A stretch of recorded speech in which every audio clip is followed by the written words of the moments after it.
Good evening, ladies and gentlemen. Project MKUltra was an illegal, top-secret CIA human experimentation program conducted from 1953 to 1973. Driven by Cold War paranoia, the agency sought to master psychological manipulation and control. Through covertly administered drugs, sensory deprivation, and electroshock, researchers brutally violated basic human rights, leaving an enduring legacy of unethical government abuse.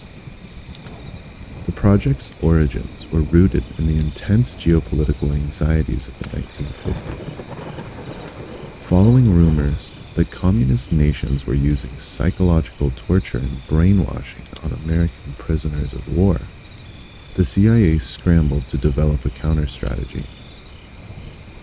The agency desperately sought a truth serum that could break down rational inhibitions and extract confessions, as well as techniques to fully reprogram an individual's mind.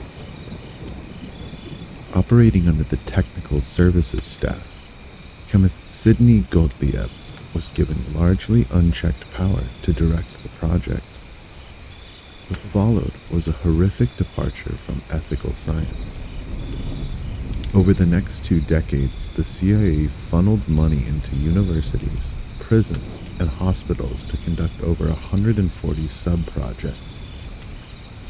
Researchers administered massive doses of psychoactive drugs, especially LSD, to unwitting subjects who were never given a chance to consent. In many instances, vulnerable populations like prisoners, mental health patients, and marginalized individuals were used as human guinea pigs. The methods employed were not only unethical, but tantamount to psychological torture. Victims were placed in prolonged isolation and subjected to severe sensory deprivation. Others endured electroshock therapies, hypnosis, and verbal or sexual abuse. In one particularly egregious sub-program, known as Operation Midnight Climax, the CIA used government-employed prostitutes to lure unwitting men to safe houses in San Francisco and New York. These men were covertly dosed with LSD and monitored through two-way mirrors, all while agency officials treated the sessions like social parties. The horrors of the experiments extended far beyond general test subjects. Sometimes the agency turned its sights inwards. CIA operatives were routinely and secretly dosed with psychedelics to test the drug's effects in normal settings. The reckless practice ultimately led to tragedy in 1953, when Dr. Frank Olson, the Army scientist, was secretly drugged by his colleagues. Following a severe drug-induced depression, Olson fell, or was pushed to his death, from a 13th-story hotel window. His death was hidden under the guise of suicide, only brought to light decades later. The true scale of the devastation remains unknown. In 1973, as public scrutiny over intelligence operations intensified, then CIA Director Richard Helms ordered the wholesale destruction of almost all MKUltra documents.